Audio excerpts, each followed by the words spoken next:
All right, guys, how's it going? So I have been to the cafe this morning and I have reviewed the Spanish football dailies for you. Marca, AS and Sport. Trent Alexander-Arnold does get a mention today. I'm going to go over that with you shortly. We don't, take what's in these papers as gospel, but I'd just like to show you what is and isn't being claimed in Spain because, that Liverpool FC clique of journalists, previously, before we started doing these daily reviews, they were coming out with claims that Trent and Real Madrid's in the papers every day in Spain. And I was like, hang on a minute, guys, that's not the case. So I like to show you what is and isn't in the papers, and he is in the papers today. But if anyone tells you today Trent Alexander-Arnold is on the front page of Marca, they would be right. But it's literally just his name. And you won't be able to see it. It's a little bit of pink writing right at the bottom here. And it is the only player that's mentioned there. So we're going to go through that and other things as well. I can tell you, if you don't have much time, basically the articles in Marca today are about Trent Alexander-Arnold remaining an option for Real Madrid and that they could revisit that situation in January. In other words, they could try again to sign him in January. The initial claims out here were that Real Madrid tried to do that. When the window opened, offered Liverpool 10 million euros. Liverpool rejected it, said they wanted 25. Real Madrid offered 15 million and said we won't go any higher, and that was the end of it. However, the suggestion now, after they lost that Spanish Super Cup final to Barcelona the other night and they got battered, is that maybe they will revisit the situation.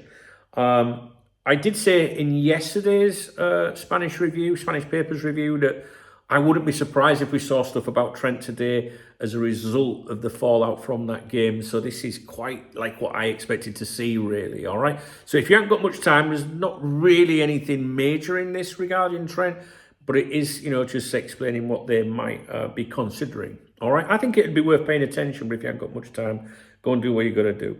So Marca run with the front page headline of Crisis Cabinet, which basically means that Real Madrid's cabinet are to convene to discuss the crisis at the club in the next few days. They say that Florentino Perez, the president, will sit down with Carlo Ancelotti and sporting director Jose Angel Sanchez to discuss why they are becoming small against the big teams.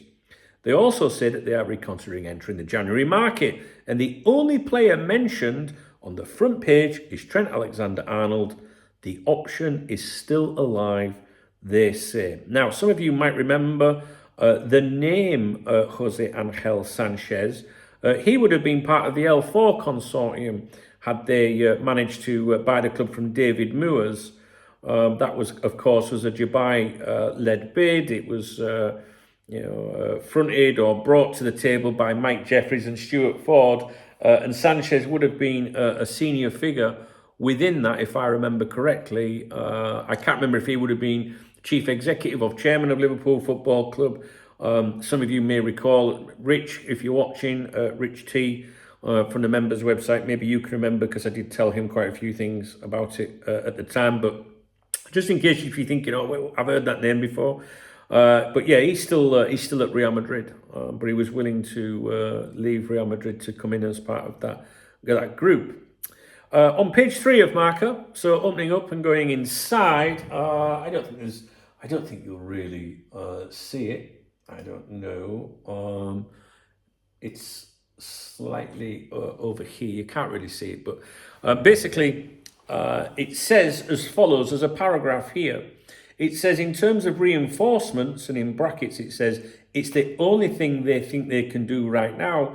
They're going to look at the right back position again. Ancelotti's idea in important games was to play Valverde as a fullback, but the loss of the Uruguayan in midfield made him abandon that idea from the start. The change of Lucas Vazquez made this clear. The option of trying to sign Trent Alexander-Arnold is still very much alive. Now, on page 4, which you might see here, yes, you can see this. Basically, 100 days without the boss. Neither Carlo Ancelotti nor the club have responded to the absence. This is to do with Carvajal's injury. It's been 100 days since Carvajal cries silence the Bernabeu or the Bernabeu. The century of the fullback's absence comes at the most critical moment that's been thrown to the coach, the team, the club, etc. Basically, they're saying, and this is important because it all ties in with Trent, Ancelotti has found no other solution than Lucas Vazquez at right back. He brought in, they're talking about Ancelotti, he only brought on, Valverde on 2 occasions, Leganes and Liverpool. The youth team player Lorenzo Aguado that we've spoken quite a bit recently in the Copa, which is the cup against Deportiva Minera. Beyond that, there's been no other plan to replace Carvajal other than Lucas Vazquez. It talks about the signs of the weakness in that position that is questioned in the most demanding defensive games against Barca, Milan, Liverpool, Athletic, Barca again. The loss of Carvajal was expected to stir up movements in that position. Blah, blah, blah. Carvajal was injured on the 5th of October and Madrid had time to move in search of a solution in the January market. The number one target is Alexander-Arnold, but his arrival in January is not clear. He did not, he wasn't prepared to give the youngster Fortea a chance. You've heard me mention him before. Very highly rated right back at Real Madrid. I think he's 17. Jesus Fortea, I think. He hasn't given him a chance, despite having him for several weeks around the first team squad. Because he's obviously a youth player. He didn't want to take the chance with 2 Castilla fullbacks. Castilla is the reserves, David Jimenez and Lorenzo Aguado. He opted for the latter, Aguado, in the Cup, and his performance was outstanding. And now the suggestion here is that they'll have to see if they contest him in more demanding battles, such as the next cup match against Celta at the Santiago Bernabeu or Bernabeu. People pronounce it differently. I don't know which way to fucking pronounce it. So we've spoke about those, we spoke about those other defenders before, haven't we? But basically what they're going on about here is, and we'll mention this when we get to AS as well, that Lucas Vazquez, he was singled out for not having a great game against Barcelona the other night. Real Madrid are in crisis again. They must sort the right back position. Trent Alexander-Arnold, is the preferred solution for that now. And will they revisit it? That's basically what they're waffling on about in this article. All right, so we're going to skip on from that. Staying with Marca, Real Sociedad secured a 1-0 home win over Villarreal last night. And Kubo was outstanding. This is the pacey little winger that Liverpool were linked with quite a bit in the summer, actually. I didn't get to see the game myself. I wanted to watch it, but I did a stream last night. Kubo was given a 3 out of 3 rating in that game. He scored the only goal. Zubimendi got 1 star rating out of 3, but he had a troublesome game. He had a couple of injuries last night. He had problems with his ankle during the game, problem with his knee during the game. And anyway, Marca run the headline, a victory crafted by Kubo. A moment of genius from the Japanese player gives Real the victory against Villarreal. It was an important game for Real Sociedad because they're fighting for Europe, and basically the result leaves Real Sociedad 7th in La Liga, 2 points from a European spot. Now, not in today's papers, but you'll have seen today that the Daily Mail have run an exclusive saying that Arsenal have won the race to sign Martin Zubimendi, which I'm sure I'll talk about at some point after this video. Valencia, another team that we're keeping an eye on because of Mamardashvili. They're in King's Cup action this evening. They're away to Orense, I think that's pronounced, who play in the 3rd tier of the Spanish football system. They're expected to fill almost 7,000 seats at their stadium. They've put on extra stands to continue dreaming of extending their history or their run in the Copa del Rey against Valencia. A similar number of spectators has not been seen at the stadium since Barcelona's visit 25 years ago, which was also in the Copa del Rey.